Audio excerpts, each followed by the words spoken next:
ఆకాశమా ఆలకించు, భూమి నువ్వు చెవిగ్గు. నేను పిల్లలను పెంచాను, గొప్పవారినిగా మీ మధ్య చేశానా? వారు నా మీద తిరగబడ్డారు. తిరగబడిన వారు, నా మీద తిరగబడిన వారు, వీళ్ళు నాకు అవసరం లేదు. ఇప్పుడు నా పిల్లలు కావాలి నాకు, నా పిల్లలు చూడాలి నీవు. అందుకే సృష్టి ఏం చేస్తుందట? మిగులు ఆశతో తేరి చూచుచు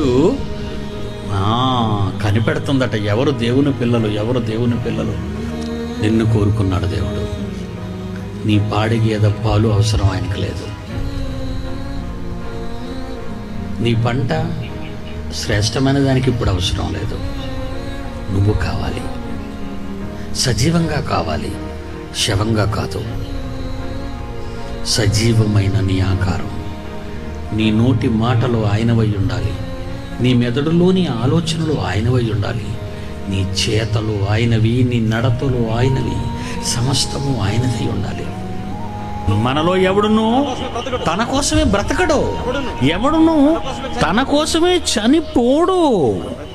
మనం బ్రతికినా ప్రభు కోసమే బ్రతకాలి, చనిపోయినా ప్రభు కోసమే చనిపోవాలి, ప్రభు కోసమే చనిపోవాలి.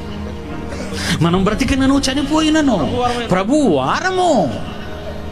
ఎంత సెక్యూరిటీ ఉందంటే మనకి. ఒక బ్యాంక్ ఇవ్వలేని సెక్యూరిటీ, ఒక గవర్నమెంట్ ఇవ్వలేని సెక్యూరిటీ దేవుడు నీకు ఇస్తున్నాడు. డాక్యుమెంటెడ్గా బైబిల్లో రాయించి, డాక్యుమెంటెడ్గా వ్రాయించి ఇచ్చాడు. ఇది